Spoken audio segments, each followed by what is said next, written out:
Welcome to episode 7 of my narrative inquiry. What does it mean to be Acadian? This episode, we are meeting with Tiffany Ducharme-Nofire, a proud Cajun, where we will discuss what it means to be Cajun today. This narrative inquiry on what does it mean to be Acadian. So, can you give us an introduction on who is Tiffany? That's a loaded question. Um, so Tiffany Ducharme-Nofire is a Cajun woman who had the honor of being born in Lafayette, Louisiana. When I was 8 years old, my family moved to Florida. So I was still Cajun. I still had the culture with me, but it was from my own family. It wasn't from the community and surrounding areas with the music and the language. And so learning how to be Cajun and stay in the culture was a little different.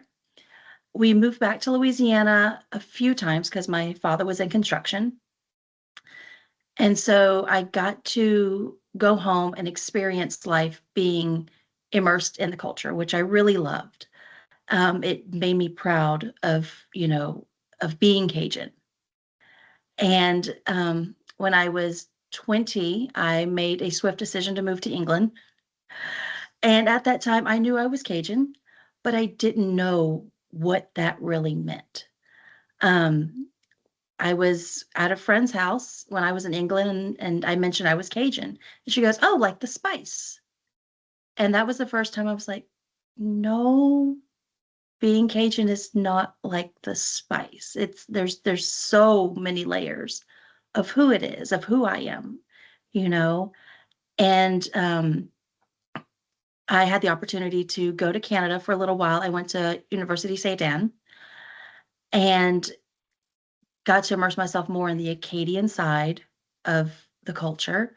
And then about 10 years ago, I moved back to Louisiana and full blown immerse myself with going to French tables and, learning to finally cook instead of relying on my mom's Cajun cooking, doing it on my own. And yeah, now, unfortunately, I did leave Louisiana. I moved to Kansas because I got married and my wife lives here in Kansas, but I do keep the Cajun culture alive. I have the music, I cook, I speak French. I keep in contact with family and friends in Louisiana. Thank God for social media. And knowing where I come from and being proud. And when people ask me my last name, it's Ducharme. I get the honor of being with my wife and adding her last name, which is Nofire, to it. But from beginning to end, I'm a Ducharme. So, Yeah, I definitely understand the hyphenated last name as someone yeah. that also hyphenates their last name. Yeah. I joke with my husband and I say it's because I didn't want to anglicize, so I kept my, Savoie in there. Absolutely. And But it's her last name is Cherokee because my wife is Cherokee. So it's staying who I am, but embracing her as well without losing yeah, my own identity. And she's hyphenated. She's Ducharme No Fire as well. So it's bringing her in to the culture. nice. So you guys Yeah. went an extra step and you both changed your last name. Yes. Yes. Nice. Um, So my first question for you is a bit of a what I call a loaded question, kind of like opening the can of worms, right? So Yes. this is what the whole narrative inquiry is about, and the rest of the questions kind of um, highlight or give more context to the first question. And it took me a few months to think of this question because I was doing this during my Master's of Education, and I really had to come up with a question that was meaningful. But at the same time, it was a question that I realized I had been asking my whole life. So this question is the name of the narrative inquiry. Mhm. What does it mean to be Acadian? So in your case, Cajun, Acadian, feel free to switch that terminology around. Okay. But what does that mean to you? I thought a lot about what it means to be Acadian before this, and it's not something you can Google. It's and what it means for me to be Acadian is different for, my mom or, people I went to school with. But for me personally, it's everything. It's my identity. Um, it's the surnames in my family. It's my ancestors. I can trace my family back to Acadie. My seventh great grandfather, Jean-Pierre Ducharme Jr., was born in Acadie in 1755 and died in Louisiana. So I know he and his mother were definitely two of the ones that were deported.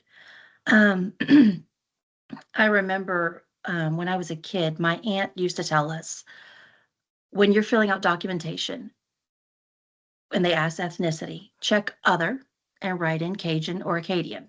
So I've done that my whole life. That's just, to me, that was normal because I wasn't on the forms. And um, filling out documentation for work about 10 years ago when I was in Louisiana, it was all online. And I scrolled, there's ethnicity, and I get ready, and all of a sudden, Acadian American popped up. I'm like, I'm seen. Like, there I am. I had to screenshot it because that's the first time I was seen on documentation.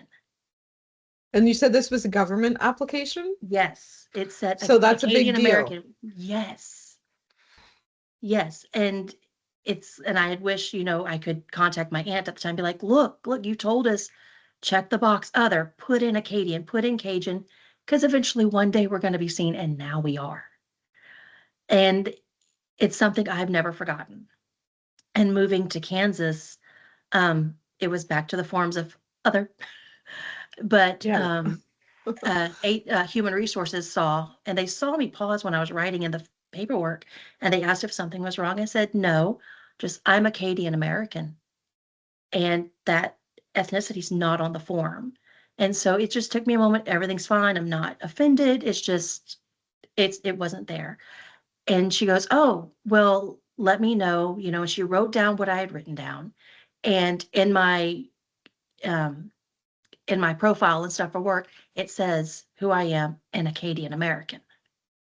So even being in Kansas, I'm seen, and it makes me very happy, makes me very proud. And it's more than just the title. Um, it's it's the language, it's the music, it's the food, it's the history that we share. Um, my great grandfather, my uncles, my grandfather, and my dad, all in construction, and my brothers as well. And in and around Acadiana, which is Lafayette, Karen Crow, Broussard, there's a uh, almost like the heart of Louisiana is Acadiana. And they've built so many buildings there. So their craftsmanship is the legacy they have left behind. And knowing that their hands built where I grew up, where other Cajuns live their lives and their culture. One being St. John Cathedral in Lafayette was built by my family. So knowing people go in there to pray and remember their heritage and their faith, it was built through the hands of my family. That's really special. It is, and I take great pride in that. So just they're my heroes just as much as Beausoleil is. We all were raised to know about Joseph Broussard, and he's a hero of mine. But my family are my own heroes of seeing what they've gone through in their own lives. Both my grandfathers grew up speaking French, and it was in the time in the 20s and 30s where you were punished for speaking French. They were forcing it out. And so both of my grandfathers were forced to speak English. They had to learn it, not by choice. And so, of course, they didn't teach their children. And I know some families, they did choose to teach their children, which that's beautiful. That's a gift in and of itself. But neither of my parents spoke French. I didn't speak French until I had seen a documentary by Zachary Richard called Against the Tide. And Familiar with the documentary, yes. yes, It's it's a one good of my one. favorites. It's one of my favorites. And I really learned about who the Acadians are and who we all, Yeah. our history. And there was at the end of the documentary, he interviewed a lady who had gone to St. Anne in Church Point, Nova Scotia. I prefer to call it Acadie, but she mentioned, her experience at St. Anne, and from there, I was inspired. Like I applied, and I went for the summer course, and it was hard. Immersion is hard, but it was also remembering my grandfathers had to go through the same thing in English, Yes, yes. and so um, I'm not fluent, but it was a gift to be able to come back home and explain to or talk to my grandfather in French. It was broken French. I wasn't fluent, but I was the only one in the family who could talk to him. And he'd make comments to me and I understood him, but no one else in the family understood him. So it was a gift, but at the same time, it was frustrating and sad to know this whole family, everybody's Anglophiled. And for some of them, they're okay with that. And it's Yeah. like, that's a part of our identity. It was ripped from us. Let's do what we can to bring it back. Yeah. And Yeah. when I came back from St. Anne, I went and stayed back with my parents in Florida and went back to college and, okay, I'm going to take a French course. And it shows how small this world is because I'm in Florida trying to learn French, and my professor is from Lafayette, Louisiana, where I'm from. So, and me Yeah. and my professor Carol Schelling, we're still connected on Facebook. But it's always been very important to me. I listen to French music. When I was in Louisiana, I went to the French tables. I tried as best I could, and I gained confidence. I gained more ability in speaking the language and understanding the language and just the love of it. And you know, i- in Louisiana, there's there's words that are in French that people say that they don't even realize it's French, like lagniappe, and you know, but there's also Cajun slang that's kind of in English, but some of it's in French, some of it's in English, but it also is a part of our identity of things like we might say chat bebe when we see a child or we're with friends, or lagniappe, which means for us, it means just a little extra something, something special. Um, you have a friend and they're acting a fool, you call them a couillon.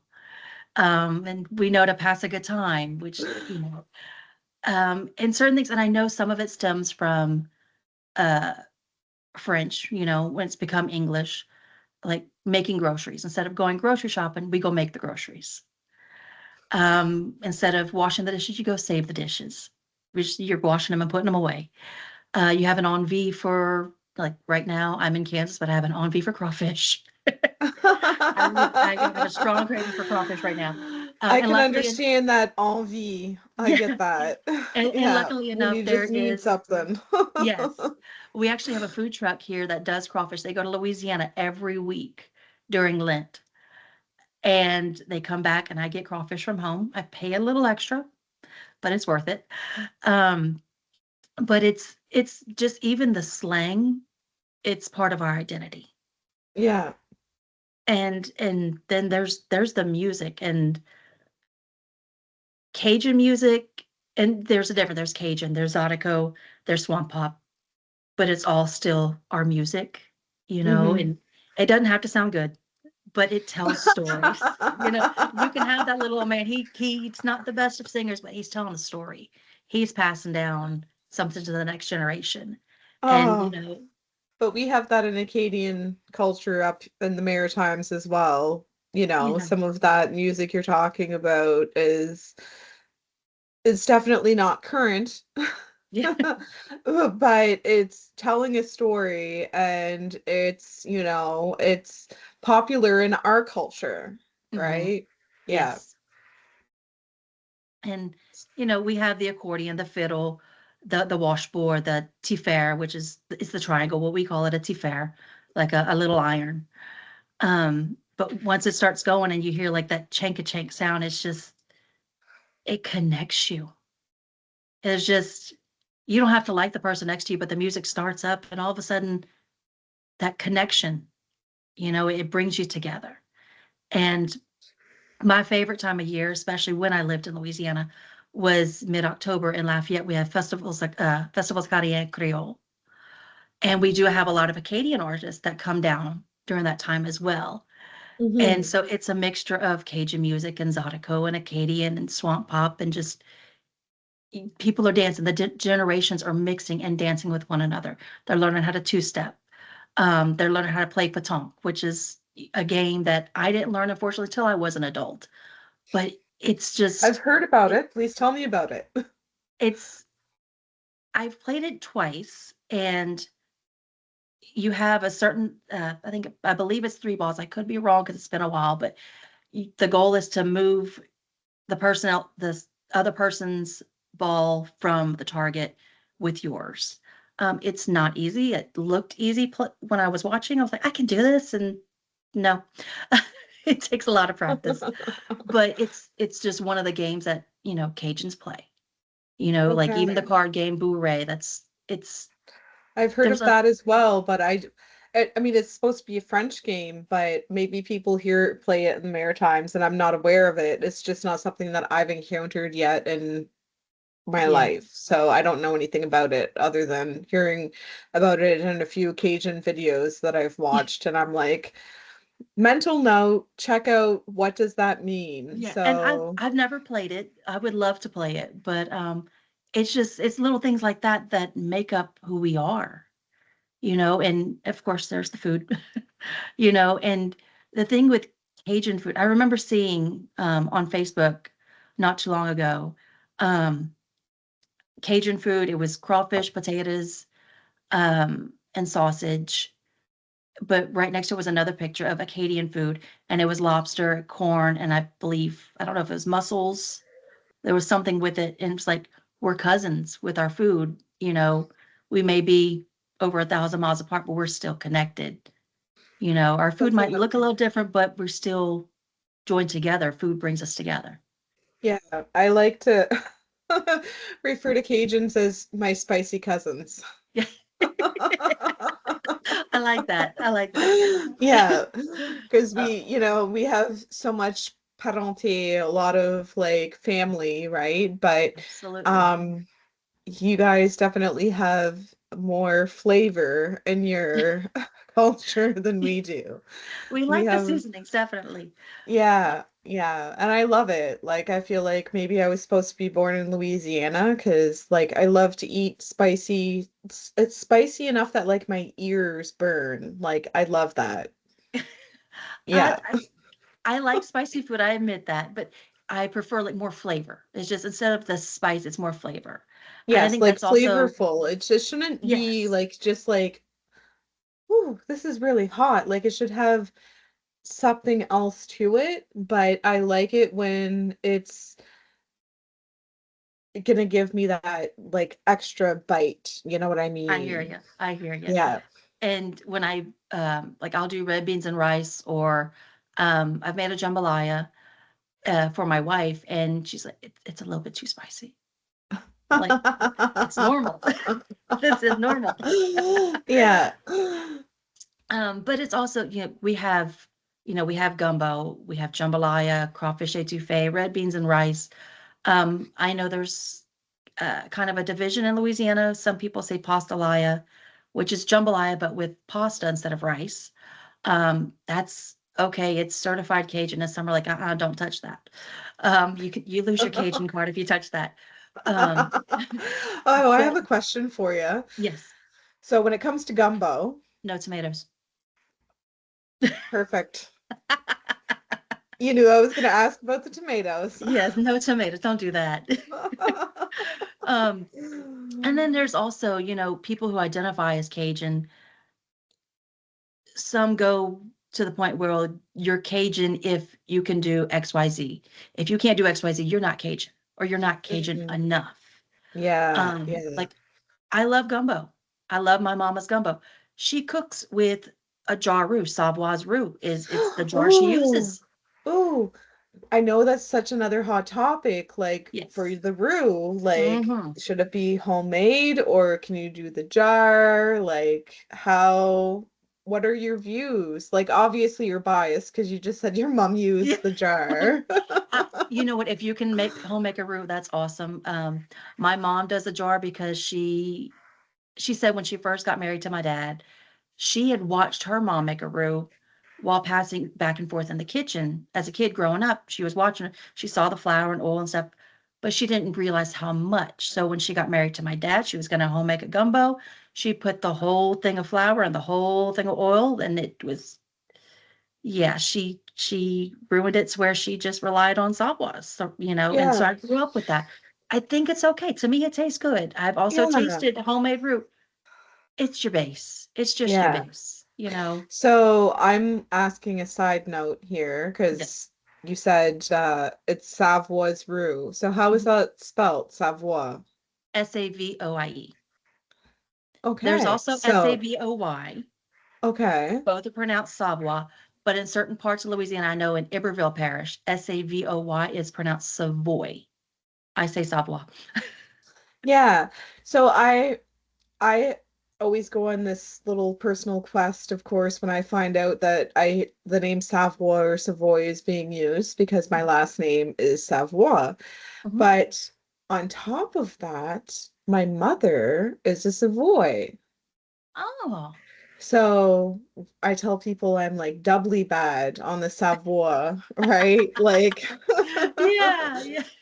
so I'm always curious because the different spellings, right? And Mhm. there's a lot of Anglicism that goes on Yeah. and for in my mother's case, her family anglicized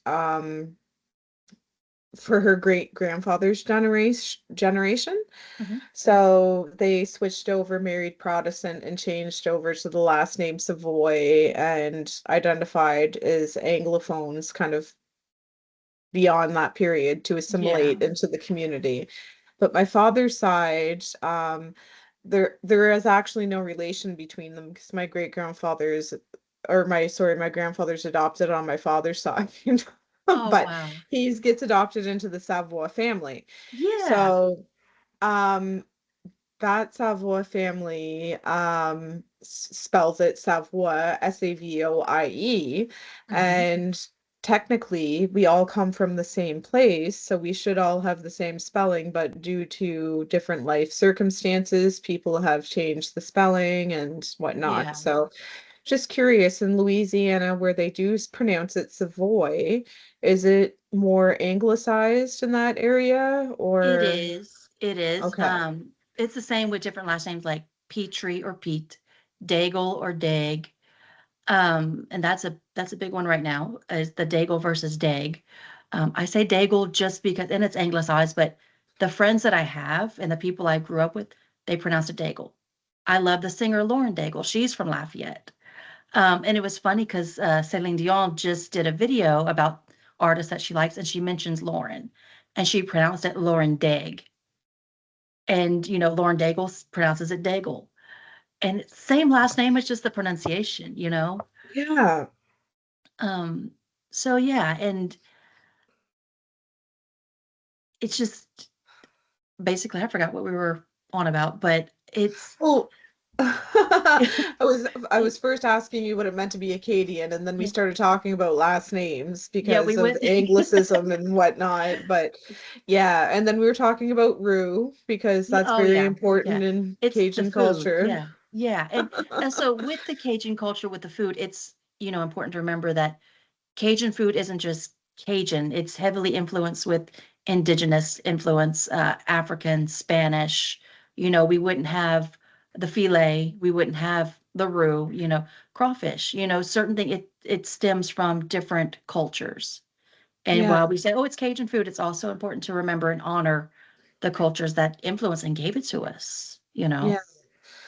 when I think of Louisiana, I think of a huge melting pot of cultures that have come together into this place that they considered a refuge at the time, and they kind of just all mixed up and shared lifestyles and Yep. cultures and traditions, and it created this new world Yeah. and this new flavor, essentially. Yeah. Absolutely. And it's funny because my wife is Cherokee. She's half Cherokee, half English German. And when I married into this beautiful family, um, I bring the Cajun aspect to it. She brings the Cherokee. Her mom is English German. Her sister-in-law and our nieces are Lebanese. Oh, And then wow. her father is Hawaiian and Japanese. So it's a mixture. It's a full-on gumbo of culture. Yeah, I might make a jambalaya, but her dad is great at making, the fried rice, and she knows how to make fry bread. So we bring in the food and the culture and even, the language. So it's you sound like you're very lucky to be in a environment that has so much rich culture in it. it is Like, it and yeah, if I didn't know who I was as an Acadian and have an appreciation and understanding, I wouldn't have the appreciation and understanding of the other cultures that are now a part of my family. yeah, yeah. I think that's really important. We all get to a point in our life where we start to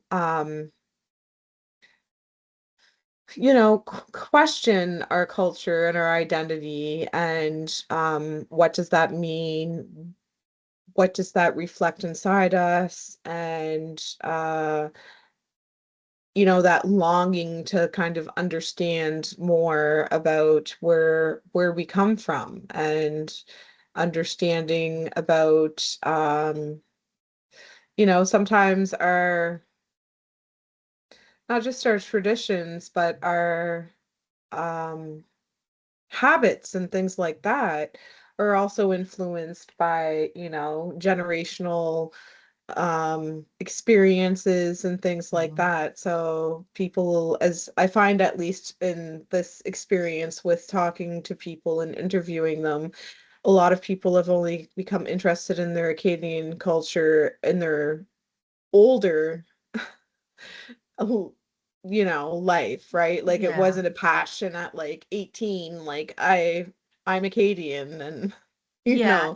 know, um people weren't exploring that as passionately in their younger years. So it seems to be a commonality among participants that folks have found this desire to learn more about themselves as they get older, as they grow families, as they grow life experiences. And you know, that's what triggered me too, was as I was getting older, I had always kind of asked myself this question: what does it mean to be Acadian? Because for myself, I grew up on the Acadian Peninsula, and um, I'm not familiar, or I'm sorry, I'm not sure if you're familiar with the region of New Brunswick where the Acadian Peninsula is. I am. So, um, just outside of Miramichi, in the mouth of the Miramichi Bay, is kind of where I grew up. So, right Okay. in like a lobster fishing community. So you're talking about crawfish, and I'm like thinking about lobster. Um, but I grew up in the mouth of the Miramichi Bay, and there was a lot of as you go through part of New Brunswick, there's a lot of like English, French, English, French, English, French, like scattered through the communities, right? Mhm. So it's like you'll be driving, and one community is English, the next community is French, and it's just kind Oh, of like so. Um, and then the more northern you go, it becomes more concentrated with French communities. But I always grew up with this sense of not being Acadian enough to fit into the Acadian society, because I always tied this big obligation for like the perfect Acadian to be fully francophone or bilingual, and I never felt like I was never French enough to be accepted by the French community. I was never English enough accepted by the English community. Mhm. I ran into issues when I was in high school, where when I was in the French high school, I was always seen as the English kid. When I was in the English high school, I was always seen as the French kid. So um it Always was the just, outsider.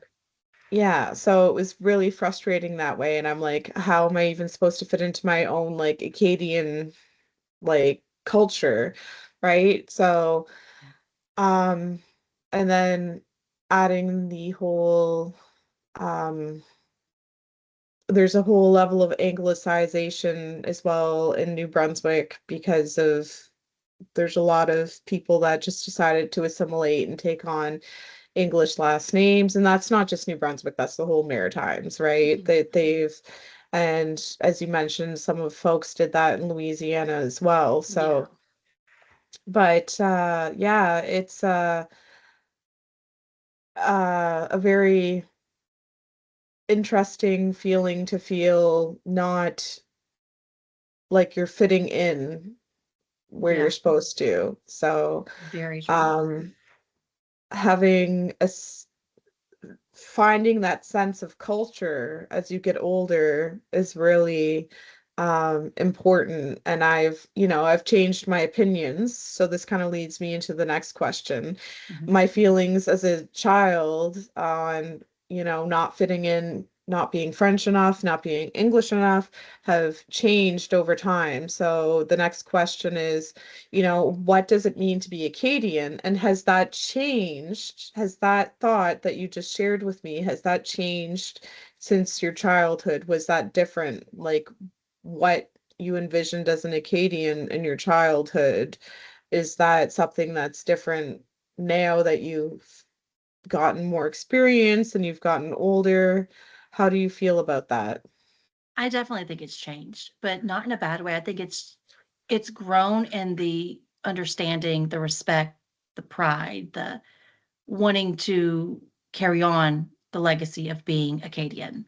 Um, as a child, I didn't understand the history. I knew I was Cajun. Okay. You know that as a kid, and part of the thing with being in the culture when you're raised in it, you don't know anything different until like when I was 8, we left and I did see a difference. Um, but I didn't understand the history. I was Cajun. Okay, that's like just saying, okay, I'm a girl. But there's so many more levels to it, and I didn't understand it until I got older and understood the significance of it and the history. I didn't understand the history. I didn't know the history. I was very ignorant in what we went through until, I saw Zachary Richard's documentary when I was in my late teens. That's when I was like, oh, that's what happened to us. That's Oh, who I am. yeah. And to see that, you hear about, you know, genocide or you hear about different tragic things that have happened in different cultures. Wait a second, that's happened in my culture. I didn't know that. And you start to understand more. And it once you understand your history, you start to understand who you are. And there was a deep sense of pride, more so because of what our people have gone through. Like, okay, yes, my family went through the deportation. I know my seventh great grandfather made it, but there's no record of my eighth grandfather. His dad, there's no record of him like making it to Louisiana. Was he put in the churches that were burned? Was he put on a ship sent to another place? Did that ship sink? I don't Yeah. know. You have no idea. He could have Yeah, ended up in the Caribbeans. He could have ended up in the Atlantic Ocean. exactly. And Yeah, I always say, if you don't know your history, you don't know who you are. And if you don't know your history, you're bound to repeat it, and understanding the culture and le grand dérèglement and how it still influences us today as a people. There is like that trauma that was passed down until we start to acknowledge it. And I remember back in 2003, Warren Perrin, they did the proclamation for Queen Elizabeth II to come and acknowledge what happened. Mm-hmm. Um, Yeah. and that was huge. And at the time when it happened, I was unaware. I was, a teenager. I didn't care, I but didn't find out about it till years later, personally. yes, yes. And I got to meet him about 3 years ago. And, I have some of his books and we got to discuss and have a good conversation about it. And I thanked him for, I mean, he said he wanted to sue the crown and not for money, not for anything, but just acknowledge, Yeah. admit we're a people. We, from my understanding of what he told me, and correct me if I'm wrong, Le Grand Dérangement, they have not had um, that type of genocide except for the Holocaust. That's I what, believe you that's what know, I understood as well. yeah. But And that was several years ago, so maybe it, things have changed yeah, but since to then. But compare that, because for me, I'm not Jewish and the Holocaust, that's way back when, that doesn't touch me. But knowing my family went through something of that size and I'm a descendant of that, it's humbling and it puts things into perspective, and it's okay, this is where I'm at now because of this generation, this generation, this generation, this generation. Okay, so when I have children, it's my responsibility for them to understand and be proud of who they are and carry on the traditions, carry on the legacy, carry on that story, but with determination and pride and no shame in who they are, because there was for so long shame in being Cajun. You don't mm, speak the language, and even though I have no shame of who I am, I've noticed even being in Kansas, I don't realize I do it, but so many times, especially at work, I mask my accent. And I don't mean to do it, but maybe it was sort of ingrained of Americanize, Americanize, Americanize. yeah, so you kind of code speak Yeah, sometimes. absolutely. Absolutely. So are you, question, Mhm. are you holding back your accent right now in this interview? Partly because of nerves, but then I hear it come out every once in a while when it comes out more when I get excited or I get passionate or. And there's also the influence. I did live in Florida for a while. Now I'm in Kansas for over a Yeah, year. So there is that influence. But if I go back home, there's no hiding it. yeah, yeah. But it's also,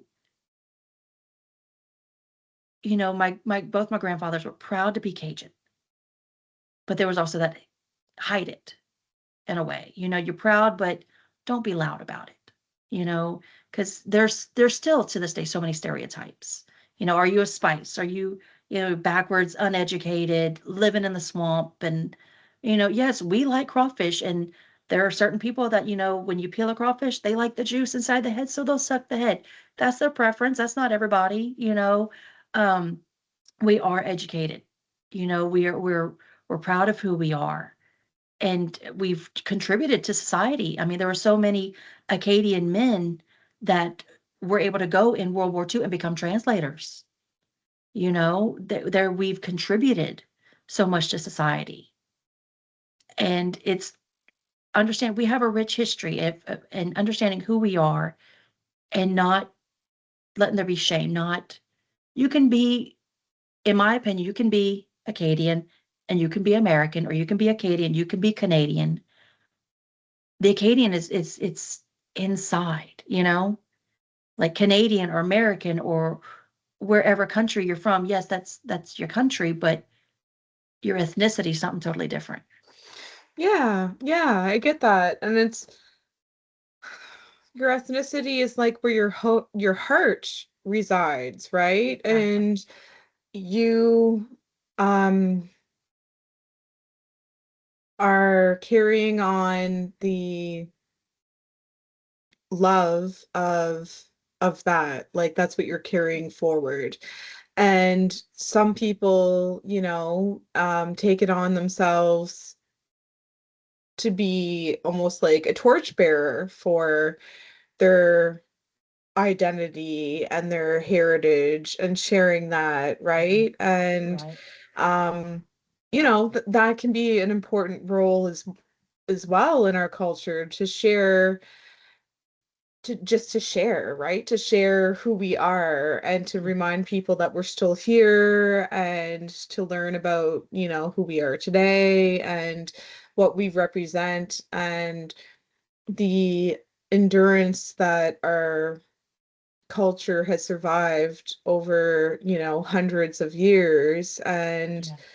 the commonalities even between the culture in the Maritimes in Atlantic Canada versus the culture that's happening in Louisiana and Mhm. even in little places across the US with the 13 colonies that took in the Acadians and the Yes. little Canadas that we have popping up or not popping up now, but that have popped up Yeah. in the past. Yeah. Um, to, where those Franco-Americans are. So, um, it's it's really a beautiful thing, right? Like Absolutely. this drive to share the culture and remind people that we're here and yeah, we went through something pretty horrific, but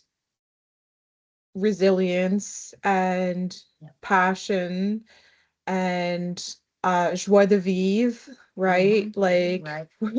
we're still here, Absolutely. and we're still trying to connect with each other.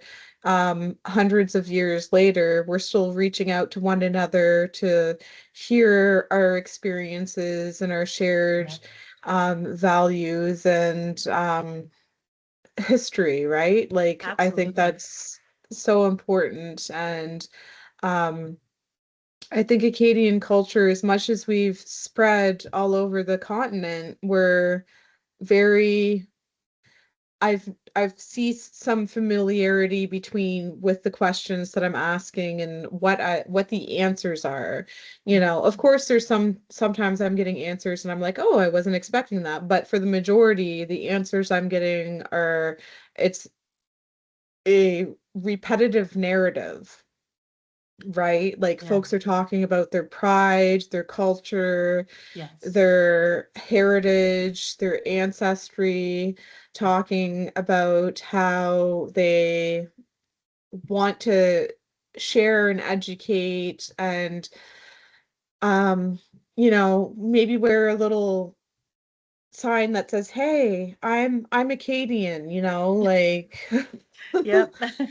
I'm I'm someone that's, like you want to know what that means, come talk to me, Yeah. like have a question, I'll answer all your questions, Yep.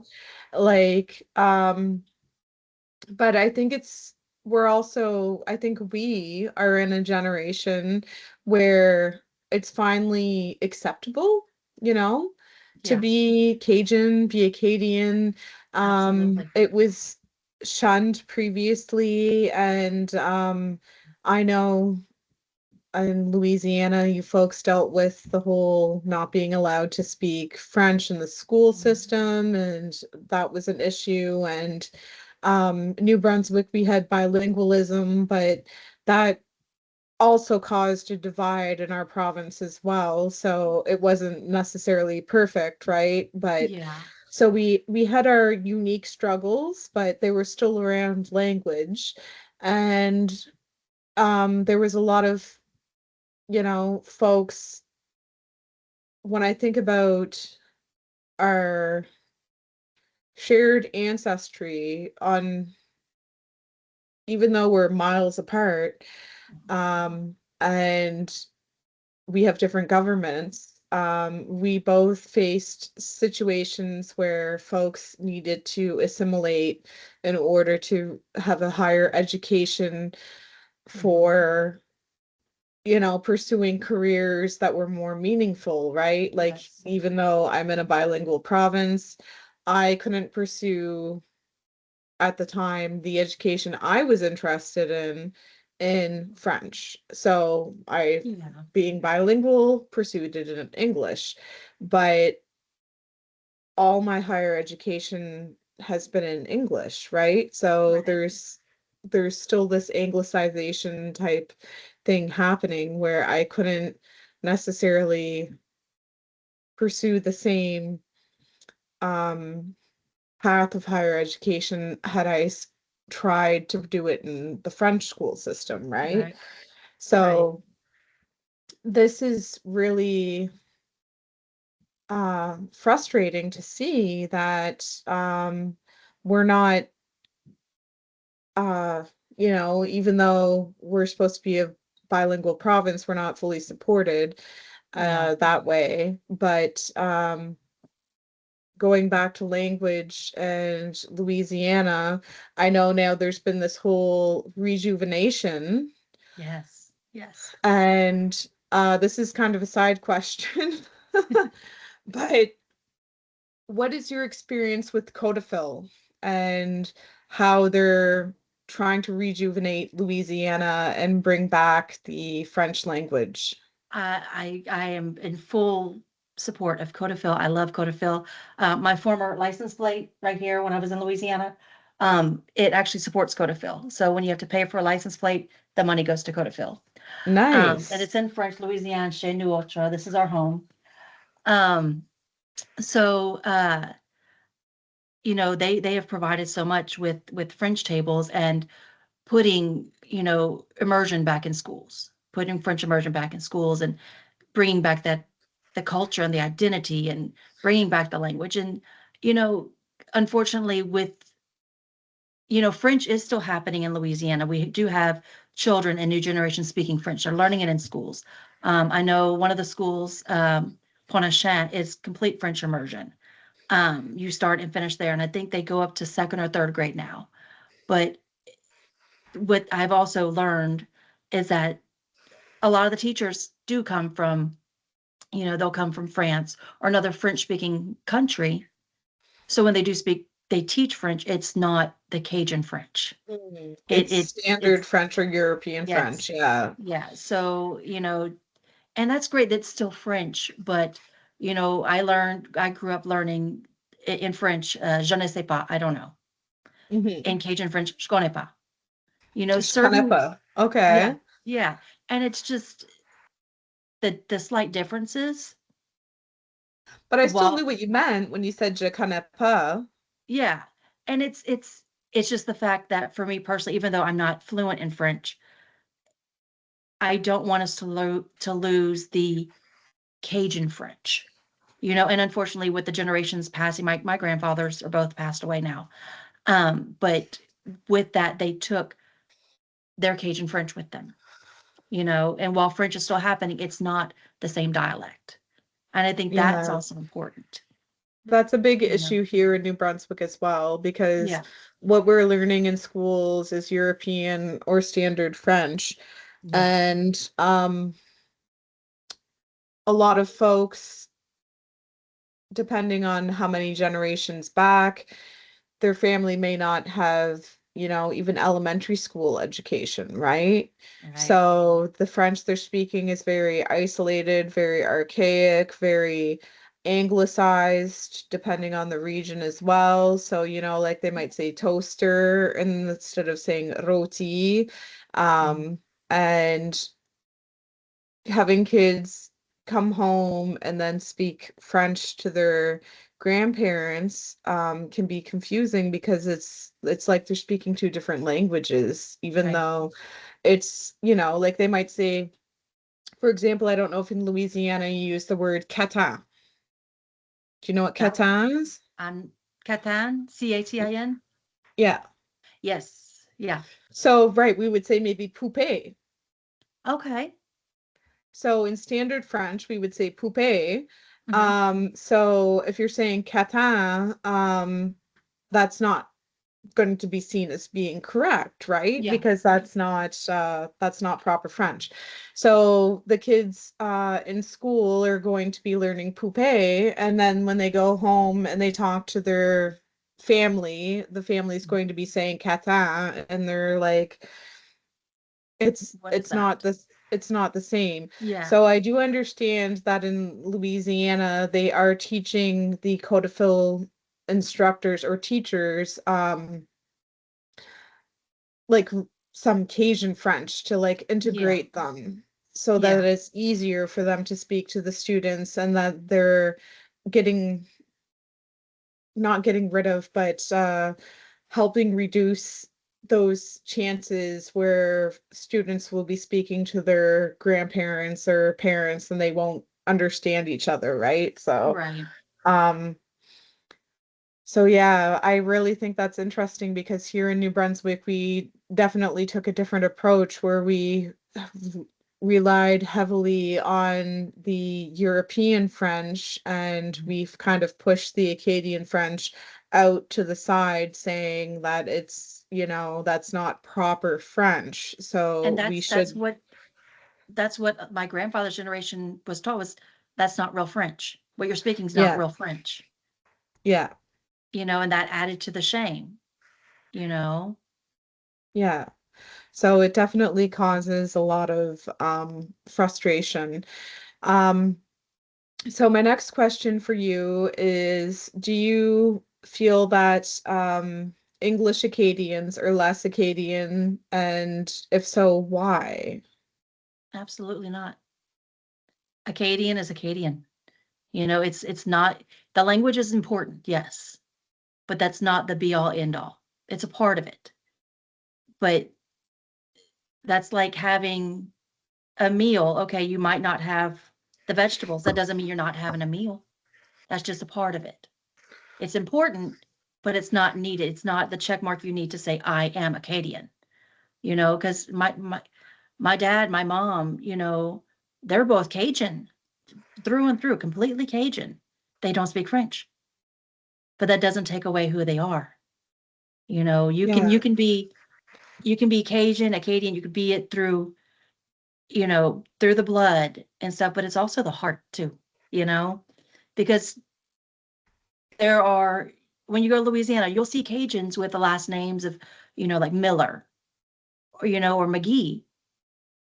Those aren't French last names, but they're Cajun, you know, that's they're a part of that ethnicity. They're a part of the yeah, people. They're us, regardless of the language is a part of it. But that's also saying, an Acadian who is deaf and can't speak. Well, if they can't speak French, does that take away their Acadianness? You know? Interesting. Yeah, Yeah. It's a part of it. It's important, but it's not necessary. That's not the plug-in that powers the Acadian in us. yeah. So I'm just gonna double check on my next question I had here for you. Um, do you feel, did you have fewer opportunities as an Acadian, and if so, why? Hmm. I don't feel that I had less opportunities. I do think like when living in Florida or even when I lived in England, hearing the word Cajun was that automatic stereotype of ignorance. You should be here, but you're Cajun, so we're going to lower the bar a little bit for you. Um, and so I don't think there were less opportunities. It was the expectations were a little different. Mm. So when people found out who you were, your history, they kind of were like, oh, let's just make assumptions based on that. A lot of And stereotypes. Yeah. yeah, a lot of Yeah. stereotypes. Because they'll see, Cajun. Okay, so that's you're sucking the heads on crawfish. You live in the bayou. You can't read. You can't speak. The movie The Water Boy. It's funny, but it's 100% stereotypes, and it didn't help us at all. It if people, and there are people, unfortunately, that will see movies like that and automatically assume that's who we are. Yeah, You yeah. know, So with that, do you feel what's your situation and opportunity? Did you feel that you had fewer opportunities due to language barriers growing up, where how you grew up being in Louisiana and then in Florida? How did that impact you? The only way I would say it would impact me negatively is because I didn't grow up speaking French. Because even though I'm still learning French, it's still broken. I'm doing what I can to learn it. Um, I have a degree in education, and my goal was when I lived in Louisiana, I wanted to be a French immersion teacher, but not being fluent, um, and not having, granted, there's always opportunities, but having the full blown opportunity to be immersed from a child to an adult, not having that opportunity, I feel personally affected the outcome. Um, and perhaps maybe it wasn't meant to be for me to be a French immersion teacher. I'm in Kansas. I'm still doing education. But I guess even though I can speak French, not fluent, but I can speak it, my what I can bring to the table is knowledge and experience and the love of being Acadian and teaching others, teach who are we? Because I'm in a place right now where there's really no one like me here. Yeah. And so there's a lot of having to educate people because you say Cajun, they think the spice, they think, you know, the stereotypes or what they know, and it's very little, and they don't know who Acadians are. Like, who's that? What is that? And Even Acadians have that experience sometimes, not it, it, being like, what? Who am I? yeah, Right? Like LeBlancs that have no French connection at all anymore, yes, right? Like it yes. happens. And through everything we went through with Le Grand Traitement, how big it was for people to not know who we are.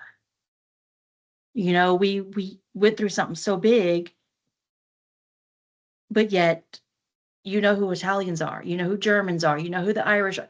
It's automatic when you say Cajun or Acadian. Well, what's that? And it wasn't until it was actually last week I mentioned, I'm proud to be Acadian. They're like, oh, I didn't know you were Canadian. I said Acadian, and they're like, well, what is that? And so yes, it's repeating the story, and A lot of we're education is yes, required. and it's repeating it and repeating it, and does it get tiring at times? Yeah, I'm proud, but okay, let me tell you the story one more time. But it's educating those that don't know about us. It's one person at a Yeah. time. So that person now knows who we are. That's one more person that understands, that can respect, and that But much more knowledgeable. even within the Acadian community itself, like I've spoken to Acadians that have no idea who Joseph Broussard is, right? They don't know who Beausoleil is. And I'm Yeah. like, okay, let me Yeah. Yeah. give me a minute and I'll Yeah. catch you up on who he is, Yeah. right? And Like we wouldn't be then here without him. yeah, right. And my family's personally impacted by the Louisiana story as well because my family we were in Louisiana for a while and made our way back up to the Oh, Maritimes. So, wow. you know, that's it's, you know, post deportation, there's so much that happens as well. It's not Yeah. just the deportation story and where Acadians ended up and then where they've rebuilt again is really important as well. And Yeah. um I need to do more research on my own personal family history. My oldest sister is really good at that, so I just need to like message her and be like, who's the names of the people again? Yeah. But I'm more interested in about what happened to the folks after the deportation. Like, where did they end up and what did they grow into? And, like, what did we become? Who are we today in Absolutely. today's society, and how do we fit into it? And you're talking about like finding a space for you on a form, like you're seeing equity now, like there's some Yes, kind of like recognition that, like Acadians are worth validating, absolutely. and um, hopefully at some point that will be on, generalized across forms all over, That would be wonderful. and that would be amazing because it's a really unique identity, and it's important, and it's impacting North Americans, not just in Louisiana or in Maine. They're all over the USA. Yes. So it shouldn't just be localized in, one area where the Absolutely. concentration Yeah. Yes. of Acadians ended up, right? Um, and that's what I'm learning about through this research is there's Acadians that have ended up all over, right? I've had Yeah. some folks even in Mexico contact me and say, I'm Wow. Acadian, and I'm like, I haven't gotten them to like agree to an interview yet, but I'm like, that's amazing that now I have, a potential contact in Mexico that That's identifies as an wonderful. Acadian. They can trace their heritage right back to, Nova Scotia. Mhm. So, like I knew obviously Acadians were going to migrate and travel and end Yeah. up all over the place. But um, just to know that someone identifies within that community, and they can be a Mexican and still be like, I'm Acadian, Yeah. right? Like that says something, right? Yep. I think that's really important. um so my last question for Okay. you is, what has been your biggest challenge as an Acadian?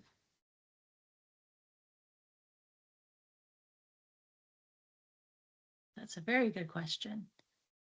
I guess it goes back to people not knowing who we are. You know, our story didn't stop in 1755. It's still ongoing. We're still here. The goal was to get rid of us, but we're still here.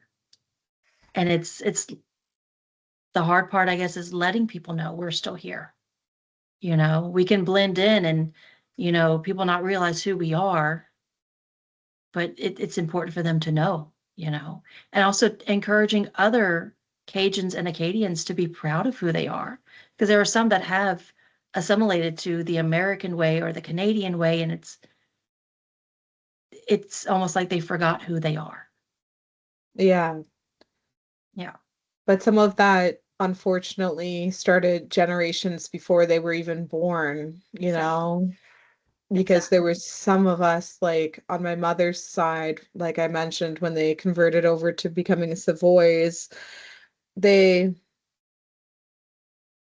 just decided to no longer identify with that anymore, Yeah. and it was very weird growing up because my mother didn't necessarily identify as Acadian, and I'm like, Savoy, Savoy, Savoy, Savoy. Where's the distinction here, and how, Yeah.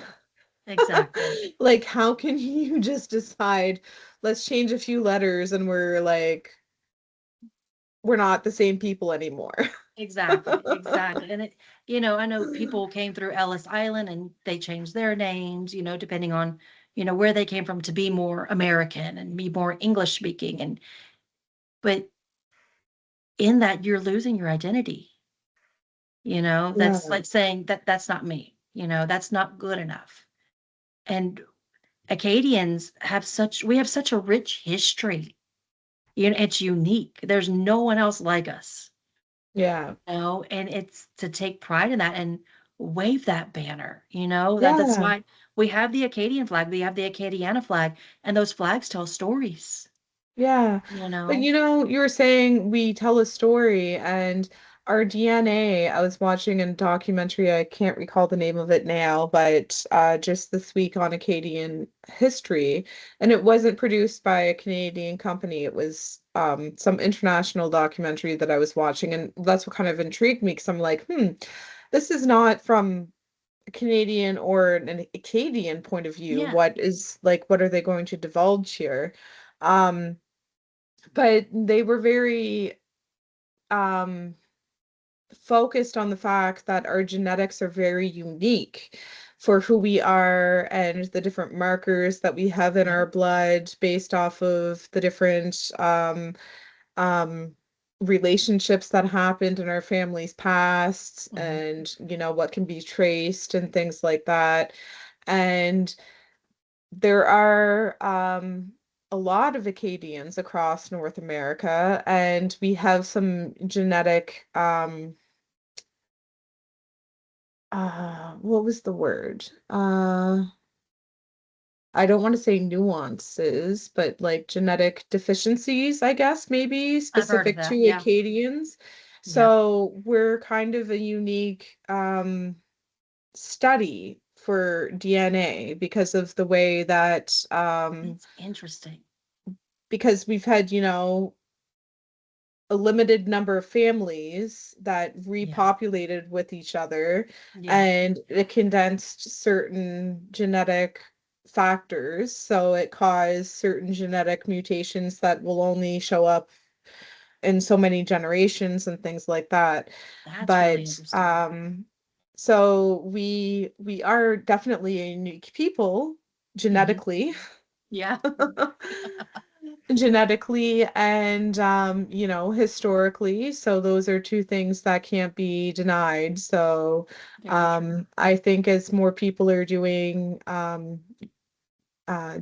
testing and things like that, we're going to learn more about our Acadian heritage and culture. Absolutely. um yeah, and I think we, may who knows, have some hidden secrets in there too, like Yeah. Um, we have a lot of discussion about the relationship with the Mi'kmaq, Yeah. and I think that's definitely been showing up in the DNA testing of Yes. Acadians over the last, you know, few generations since Yep. folks have been interested in DNA testing. So it's showing that commonality as well. So, but that would be opening a whole other can of worms. Yeah. So. One can at a time. Yeah, one can at a time. So, but yeah, I think this narrative inquiry has led me to meet a lot of people that are passionate about Acadian ancestry and culture.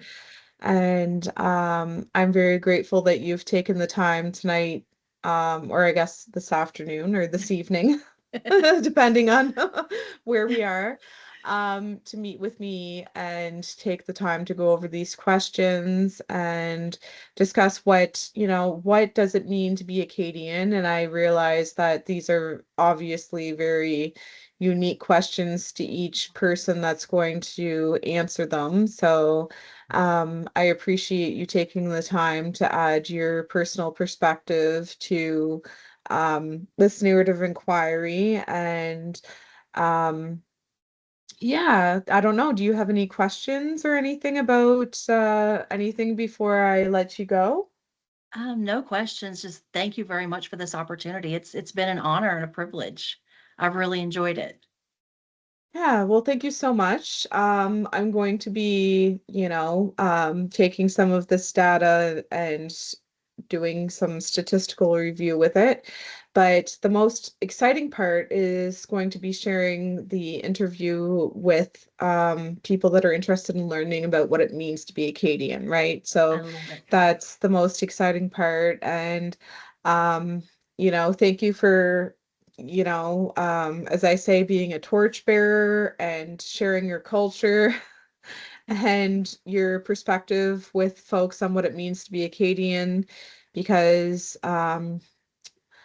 folks are asking, and we need to be able to provide them some answers and educate them, because it's not going to be found in the social study books. It's going to be found through word of mouth, and through oral history, and going back to what we used to do in the olden days, and re-educating folks that way.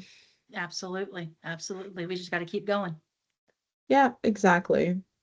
All right, well, merci beaucoup. À la Thank you. prochaine, and Merci. have a great rest of your weekend. You too. Thank you. Okay, bye-bye. Bye.